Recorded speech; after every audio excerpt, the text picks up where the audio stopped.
आज हम लोग बात करने वाले हैं फ्रूट के बारे में। तो फ्रूट एक कैरेक्टरिस्टिक फीचर होता है ऑफ द फ्लावरिंग प्लांट्स।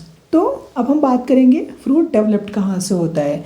तो after the fertilisation fruit developed from the ovary. तो जो ओवरी होती है प्लांट्स का जो फ्लावर होता है, फ्लावर में जो रिप्रोडक्टिव स्ट्रक्चर्स होती हैं उसी में से एक रिप्रोडक्टिव स्ट्रक्चर का पार्ट होता है, दैट इज ओवरी।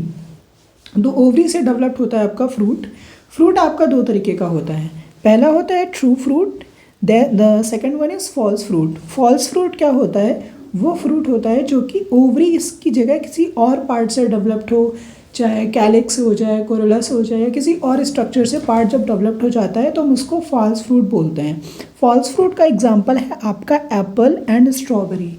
दूसरा एक और फ्रूट होता है जिसको आप पार्थिनोकार्पिक फ्रूट बोलते हो, और जो पार्थिनोकार्पिक फ्रूट होता है वो बिना फर्टिलाइजेशन के बनता है।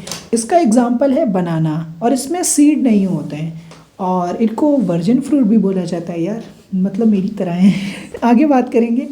Fruit consist of a wall. Fruit की एक वॉल होती है जिसको हम लोग पेरिकार्प बोलते हैं, एंड फ्रूट का जो पेरिकार्प है वो फर्दर 3 लेयर्स में क्लासीफाई होता है। जो वॉल ऑफ फ्रूट होती है, जैसे फ्रूट है, इसकी जो वॉल है हम उसको बोलेंगे पेरिकार्प, और पेरिकार्प जो है फर्दर 3 लेयर्स में डिफ्रेंशिएट होती है, एपिकार्प, मेसोकार्प एंड एंडोकार्प।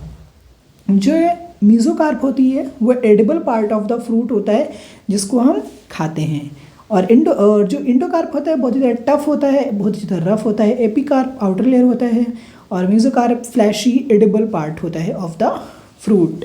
तो कैसे लगी आपको information about the fruit, let me know in comment section.